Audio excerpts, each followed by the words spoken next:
is the talk. What I try to do is that air pollution in Delhi is a very talked about subject. So I try to put some of the things importance on this. And then in the theme of the workshop with the Himalayas, we have made some of the good observations of black carbon and compositions in Himalayan glaciers. So some of those results. So I will start with my this. I think it is getting expanded. This not, but anyway. So because some half 6 inches. Yeah. Okay. So this is how this is. Then next slide, please. Okay, so basically, as Dr. Tyagi has already told, that the first air quality forecasting system which has been developed for India in 2010 for Delhi, which is now have grown manifold in a sense that in its precision and accuracy.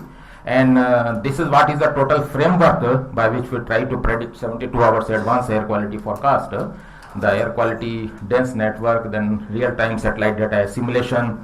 Then in a global model which is run from there, this condition comes from the chemical, then the weather conditions. Then we have an emission inventory developed our own with Ministry of Earth Sciences. But in addition to that, now in this year, what I am going to tell is that stubble burning emission inventory with 400 meter by 400 meter resolution has been also developed. So the satellite fire count, land use, and finally in a supercomputer when the model is run, and then you get 3-day forecast in every 1.67 to 1.67 kilometer. Next. Okay, so very first thing which I said that most important things which I wish to have that you should have to have the correct estimation of the share of the sources which is giving rise to your pollution. And that is what in marathon exercise with more than 200 volunteers worked for in 2018 up to December for several months.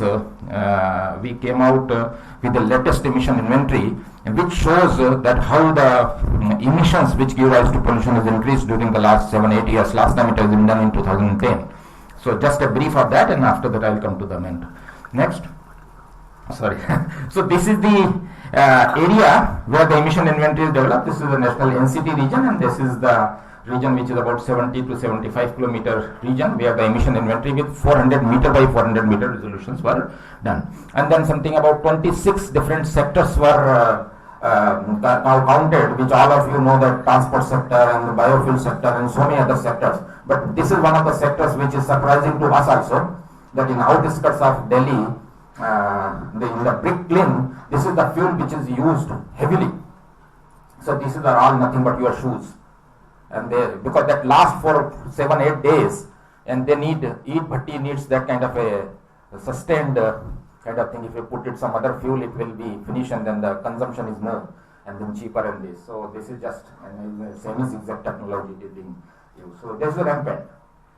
Now, yeah.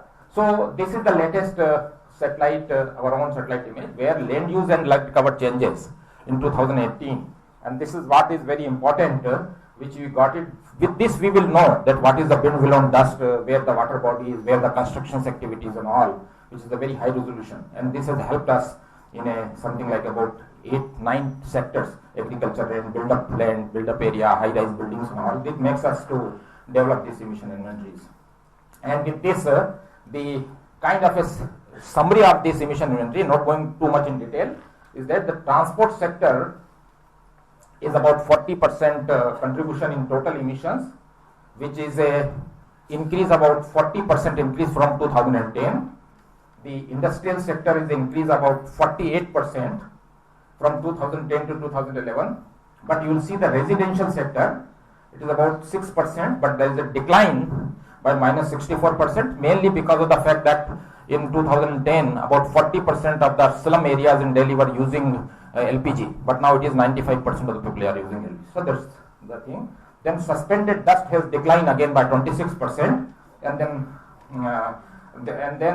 these are the rest others, the 20 different sources which are there. So there is the additional thing. Why this 26% decline is there? This might be surprising because people might think that construction activities are increased and all. But the major reason for declining is that the average speed of the vehicles in 2010 was something like about 40 to 45 km per hour, which is reduced to 25 to 30 km per hour. So from the paved dust, the speed of the vehicle declining means less suspension of the dust, and this is one of the major reasons, congestion. So it is a blessing in disguise from that. So this is a summary of that these are the two sectors where there is a decline, whereas so major sector industries and all, this is what is making, so this is going to help in a very big way, in a sense that in a mitigation measures, and this is 400 meter by 400 meter in 70 by 65 kilometer area. So that makes a lot of. Now coming to this, this is one of, I will go in very fast in this. This is one of the complicated, that from the global we come to the local scale where these emission inventories are being put. These are the species and these are the inputs we take it, and then you will see that these are the potential dust sources. So now we have put dust module also. So the Gulf dust, which was covered and given the extreme events in Delhi in 2018 beginning, as well as in June this year, this has now been simulated. Earlier we were not able to do that, but now with a lot of schemes and all we could do this, and then 2018 May in June we should be able to do that. We could not do it in 2017.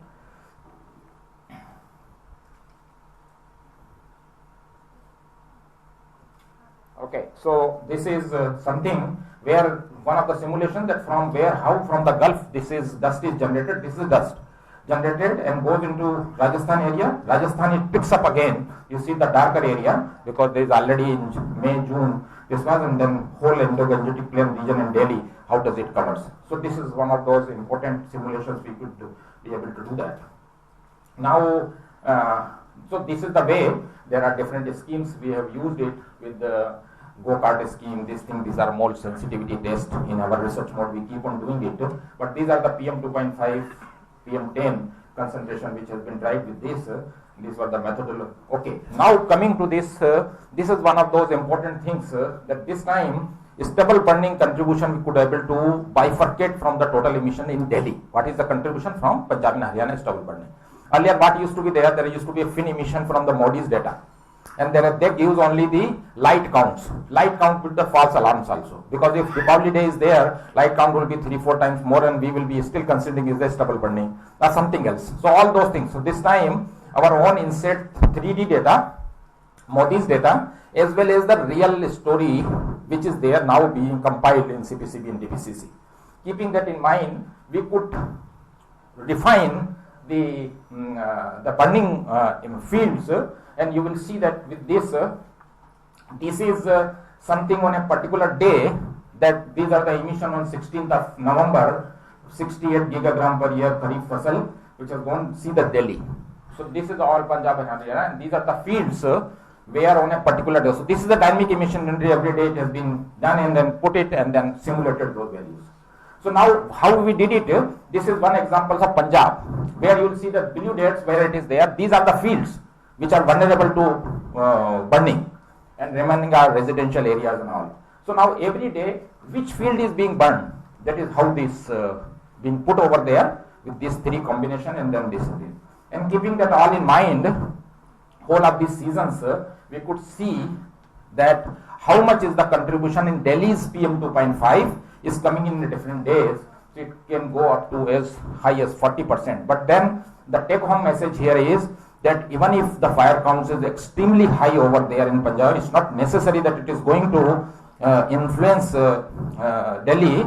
It all depends on the upper wind direction, speed, and number of meteorological factors. So meteorology is a key factor again deciding on that. So this is something, message which needs to be taken. And last 3-4 slides are, this is based on aerosol study. We did it over Stubble glacier in western Himalaya, where with the Garhwal University, and we have a MOU, and with this we did it. And these are something very important, that this is the glacier location where these are the study which we did it. It is just a couple of months back. And then here this is just only literature to show you that how Himalayan region is made the strongest positive trend in May, resulting in statistically significant warming. And because so this is an introductory slide, but then coming to the results are that These are the observations we took it, atolometer, number of, because these are the campaign which has been done during this period, and then opaque, and then model being used May to October 2018. And then earlier we did it in September, October, that one, but this is the latest. So I will be making the results for this. This is one of those examples where the BC daily average time series in 2018, although the compared to Delhi and other places is very less, but you will see there is a good amount of, this is in nanogram, it's not in a microgram. So this is BC black carbon. Then how in a month wise, in a monthly average standard variation in this Himalayan regions are that in BC you will see that the highest get into July month, the concentration, and the lowest get into October. So as the winter sets in, it starts declining, and this is the diurnal variability from 10 o'clock to 1 o'clock. So how the diurnal variabilities are, it has a different mechanisms which is behind it, that how it is. But then important take home message is that the concentration, how in the monsoon time when it gets into this thing. These are the monthly ranked black carbon part. Now with this kind of a thing what we are having, we can bifurcate that what could be attributed to biomass burning, which is getting transported. So this is the BC month wise, and these are the contribution over the glacier due to biomass burning. You will see these are the contribution of that. So total with this, so biomass contribution could be as high as 20, 30, 40%. But this is, I am not talking about stubble biomass. This is the biomass which we are talking about in general long range transport, that it comes. And then what are the chemical compositions in terms of a giving rise to the health impact as well as the ready to forcing. And these are the things in a glacier. These are the contribution that, so major thing what is important, calcium is still very high and sulfates are also very high. These are the two things in the glacier. And when you see in a chemical composition is snow, then you will see again glacier, but sulfates has reduced, but calcium has increased. And then second thing comes out to be something like potassium and sodium. And I think with this, I close.